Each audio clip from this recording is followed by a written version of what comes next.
જય Jinendra, welcome to Sanjay કપૂર ખજાના. હું છું અમીષા. આજે હું આપ સૌ માટે લાવી છું જૈન રેસિપીનો ખજાનો. આજે આપણે અહીંયા બનાવશું જૈન દમ બિરયાની.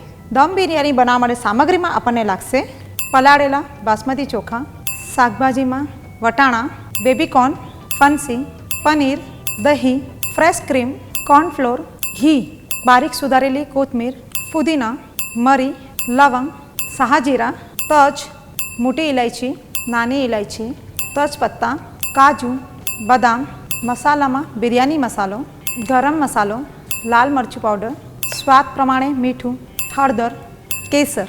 આપણું પાણી અહીંયા બોઇલ થઈ ગયું છે. હવે આપણે એની અંદર પહેલાં મસાલા નાખી દઈશું, જેમાં આપણે થોડા ફ્લેવર કરવા માટે પાણીને ખડા મસાલામાં આ જે મરી છે 2 થી 3 દાના, લવંગ, તજનો ટુકડો, મોટી ઇલાયચી, આપણે એની અંદર શાહજીરું નાખશું. આપણી જે નાની ઇલાયચી છે એ પણ આપણે 1 થી 2 ની અંદર નાખશું, તાકી પાણીમાં એક સરસ ફ્લેવર આવી જાય. હલકો મસ્તું કેસર. હવે આપણે એની અંદર 1 ચમચી જેટલું ઘી નાખી દઈશું. હવે આપણે એની અંદર સ્વાદ પ્રમાણે મીઠું પણ નાખશું. આ પાણી આપણે 1 થી 2 મિનિટ માટે બોઇલ થવા દઈશું, તાકી જે મસાલા આપણે નાખ્યા છે એનું એક સરસ મજાનું ફ્લેવર પાણીમાં આવી જાય. આપણું પાણી અહીંયા ઉકળી ગયું છે. હવે આપણે જે આ રાઈસ છે એની અંદર નાખશું અને એને હાફ કૂક થવા દઈશું. આપણા રાઈસ હાફ કૂક થાય ત્યાં સુધી આપણે બિરયાનીની ગ્રેવીની તૈયારી કરશું. હવે આપણે બિરયાની છે એટલે એ તો ઘીમાં જ બને, તો આપણું પેન અહીંયા ગરમ થઈ ગયું છે અને આપણે આ જે ઘી છે એની અંદર નાખશું. આપણું ઘી ગરમ થઈ ગયું છે. હવે આપણે એની અંદર કાજુના જે ટુકડા છે એ નાખશું, થોડા બદામ, તમે ચાહો તો એમાં કિસમિસ પણ નાખી શકો છો. અને હવે એને હલકું સોટેડ થવા દેશું.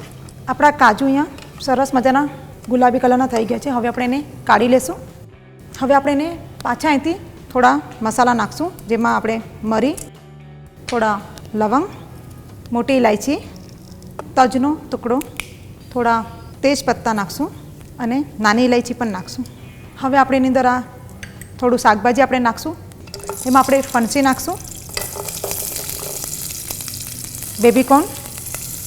આ બધા શાકભાજી આપણે અહીંયા કાચા નાખશું, કેમ કે આપણે બિરયાનીને ઓલરેડી અહીંયા દમ કરી રહ્યા છે. થોડા ફ્રેશ લીલા વટાણા. હવે આપણે એક બાઉલમાં દહીં લઈ લઈશું. આપણે એની અંદર થોડું કોર્નફ્લોર નાખશું.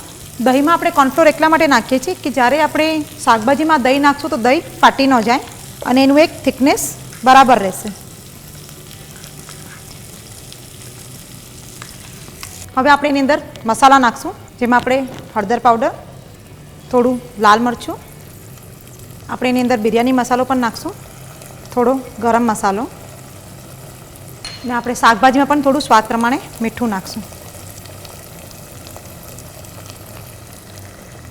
આજે આપણે ડ્રાયફ્રૂટ રોસ્ટેડ કર્યા હતા એ પણ એની અંદર નાખી દઈશું. અને અહીંયા આપણે પનીર પણ નાખશું.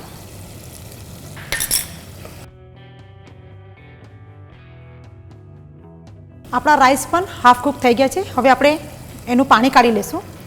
રાઈસમાં પણ મસાલાથી એક ફ્લેવર આવી ગઈ છે. હવે આપણું અહીંયા જે ગ્રેવી છે બિરયાનીની એ પણ તૈયાર થઈ ગઈ છે. હવે આપણે એની અંદર જે ફ્રેશ ફુદીનો છે એ નાખી દઈશું ઉપર. થોડી ફ્રેશ સુધારેલી કોથમીર પણ આપણે એની ઉપર નાખશું. આપણા ગ્રેવીમાં આપણે હલકો મસ્ત પાણી નાખશું, તાકી જે બિરયાની દમ થાય એ પ્રોપર થાય અને નીચેનું જે ગ્રેવી છે એ બળી ન જાય. હવે આપણે આ જે સ્ટીમ થયેલા હાફ રાઈસ છે એની અંદર નાખશું. આપણે બટર નાખશું. એની અંદર આપણે ફ્રેશ ક્રીમ, આદર આપણે મલાઈ પણ ઘરમાં હોય છે એ પણ નાખી શકીએ. એની અંદર હલકો મસ્તું કેસર. આ બધું મિશ્રણને મિક્સ કરી લઈશું. અને હવે આપણી જે બિરયાનીમાં જે રાઈસ સેટ કર્યા છે એની આજુબાજુ આપણે આ નાખી દઈશું, તાકી એક ફ્લેવર ખૂબ જ સરસ આવે. હવે આપણે આને ઢાંકી દઈશું.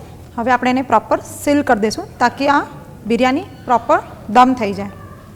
હવે આપણે એને ફાસ્ટ ગેસ પર 5 મિનિટ સુધી થવા દઈશું અને પછી ધીમી આંચ પર એને લોઢી મૂકીને 20 થી 25 મિનિટ માટે દમ થવા દઈશું. ફાસ્ટ ગેસ પર 5 મિનિટ થઈ ગઈ છે. ધીમી આંચ પર લોઢી મૂકીને એની ઉપર 20 મિનિટ સુધી દમ બિરયાની થવા દઈશું. આપણી દમ બિરયાની અહીંયા થઈ ગઈ છે. હવે આપણે એને ગેસ પરથી કાઢી લઈશું. આ રીતે જે આપણે એને સીલ કરતી એને ખોલી દઈશું. આ આપણી દમ બિરયાની તૈયાર થઈ ગઈ છે. ખૂબ જ અંદર સરસ મજાના ફ્લેવર પણ આવી ગયા છે. હવે આપણે એને એક બાઉલમાં કાઢી લેશું. થોડું ફ્રેશ ફુદીનો પણ આપણે એની ઉપર નાખશું. આ આપણી જૈન દમ બિરયાની તૈયાર થઈ ગઈ છે. ગરમા ગરમ દમ બિરયાની દહીં સાથે ખાવાની ખૂબ જ મજા આવે. તો ચાલો ફટાફટ આ રેસીપી નોંધ કરો અને ઘરે બનાવો.